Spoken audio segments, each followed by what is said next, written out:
Hello friends, today we will do chapter A Letter to God by G.L. Fuentes. Title: The story A Letter to God is an amusing but lovable story. It highlights the theme of faith. The title arouses the reader's interest because the idea of sending letter to God is quite interesting. The interest is sustained when Lencho, the main character of the story, writes a letter to God for monetary help, and it also reveals the unquestioning faith of a naive man in the beginning power of Almighty. Theme: The theme of the story is faith in God. The lesson gives a message that a human being should be generous and sympathetic. Although sometimes your generosity may not be recognized by human beings. Characters: First, Lencho, knave, had ultimate faith in God. Ungrateful, unquestioning, caring, concerned, affectionate, farmer, simple, and hard-working.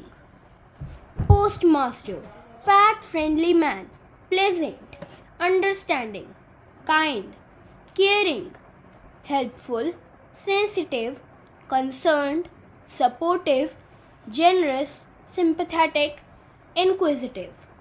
Post office employees: helpful, kind, concerned, charitable. Long question. There are two kinds of conflict in the story: between humans and nature and between humans themselves.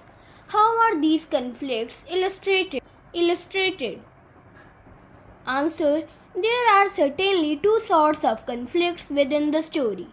That is, conflict between humans and nature and between humans themselves.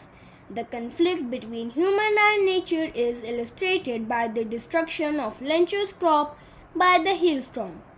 Lencho was expecting good rainfall to ensure a good harvest, which was the sole hope he had for his earnings. He worked very hard to feed his family, but nature turned violent and destroyed everything. The conflict between nature and humans is by the unsupportive climatic conditions in the process to attain progressive results. The conflict among humans themselves is the concept for money collection is for one person and the process for the money spent is way far. When Lencho demands money from God, the postmaster and the other office employees of post office sent him some money. Obliged, they didn't know Lencho. However, Lencho accused them of stealing some amount of the cash. He called them a bunch of crooks. This shows that the man doesn't have faith in another man, thereby giving rise to the present conflict. Now let's have a quick review of the chapter. Lencho's house. It was the only one in the entire valley. It sat on the top of a low hill. Lencho's hope wanted a downpour for ripening of his field. Looked in the sky towards the northeast. Hoped to get shower. Destruction caused by rain. Field was white as if covered with salt. Not a leaf remained on the trees. The corn was totally destroyed. Letter to God. A single hope lived in hearts of all those who lived in that solitary house in the middle of the valley. No one dies of hunger, said Lencho. Lencho's demand. In the letter, he wrote to God, if you don't help me, he and his family would have to go hungry that year.